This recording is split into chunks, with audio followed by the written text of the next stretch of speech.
Growing up, I witnessed a phenomenon.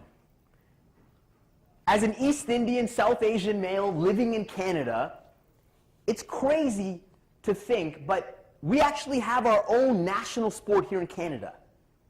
It's called street hockey. It's crazy. I think it's a combination of a couple things. Number one is ice hockey is relatively expensive, and East Indian parents like my mom and dad, they're just really cheap.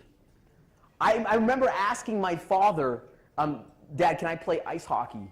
And he was like, I told him I want to be a goalie. And he was like, here's a ball and a stick and go play on the street. And so it was really expensive. But I got really excited about street hockey, and I have a daughter now, and I want her to play street hockey, and I saved all my sticks and my nets and all my equipment. It's in my basement right now, and I can't wait till she's older so that she can play street hockey. Have you been to Canadian neighborhoods across the country? There is no one playing street hockey anymore, or very little. It's very sad. I used to see people playing street hockey all the time. I was hoping for this moment when I'd be that neighbor that would come out with all the sticks and play with the kids. That's not happening anymore. If you go to the games, any sporting events, I'd say 25-30% of the people are actually on their phones. They're not actually witnessing the beauty and amazement that's actually around them. Because what's on their phone is more important or more interesting. This is not just me observing. There's actually increasing evidence that digital is fundamentally disrupting sports and how people are not only getting into sports, but how they're actually consuming digital content around sports.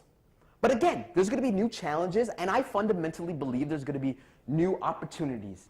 Here are some of the new challenges, right? Sports is now competing against everything. Sports is in the business of attention. It actually competes with Netflix and Snapchat and Facebook and board games and time. And so when you're competing against time, you have to make your things beautiful and compelling and interesting and engaging, because now you're dealing with this millennial mindset. So it is a new challenge, but because of this, there's going to be new opportunities. It's also creating new behaviors as well. My brother and I, we would wait for SportsCenter to come on so that we could wait for the top 10 list to watch the amazing plays that happen. The unbelievable athletic endeavors that people had, like somebody catching a ball, somebody going end to end. And you know what we've done with those unbelievable moments? We've made it a scrollable moment. Somebody could throw a javelin to the moon, and we would scroll past it.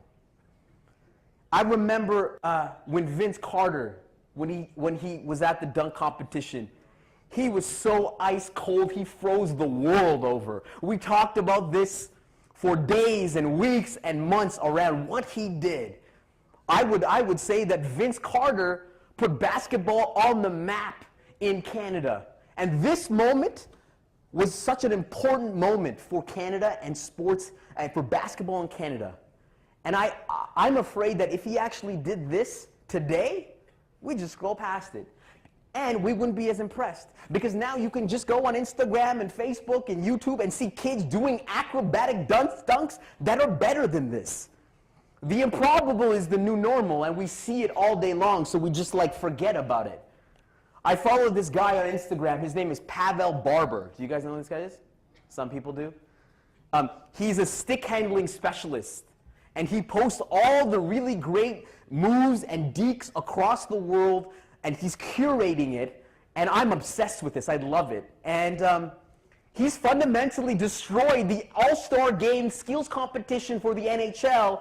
I don't care anymore. I just go on Pavel Barber's Instagram page and look at all the skills that these people are doing. So it's changing our behaviors. But I actually think that this is a new opportunity as well. I fundamentally do. Because now we have a world where mobile and the internet is the largest repository of innovative ideas, and it's also the largest copying machine on the planet. Today, we can actually get inspired by what's happening across the world because content is ubiquitous. And we can see what people are doing in Japan that might inspire what we're doing here. I think esports is a great, not disruptive idea to sports. I think it's a new opportunity. You know, esports is becoming a billion-dollar industry, and in the next 10 years, it's going to be fundamentally in everyone's faces, especially if you're in the sporting world. And the smart sports organizations are taking advantage of esports. They're actually not competing against it, but they're actually playing with it. The Premier League, the NBA, they've all actually, whether they've bought esports teams or they partnered with them, esports might be the gateway drug to actually getting into new sports. If you are at your house, playing and doing alpine skiing through gaming, that might be a gateway for you to actually go out and actually play and do alpine skiing. So I think it will be a gateway, not a disruptive idea, but actually an opportunity for you to leverage and to partner. A new opportunity is what Spencer FC has done with #United. #United is just basically a beer league for soccer players in the UK. And they've developed something so beautiful and so compelling that it's actually a blueprint of what sports might look like in the future. Their matches, these amateur guys, get more views than many Premier League games do. The difference between your beer league and their beer league is that they have 700,000 views on YouTube watching their actual games.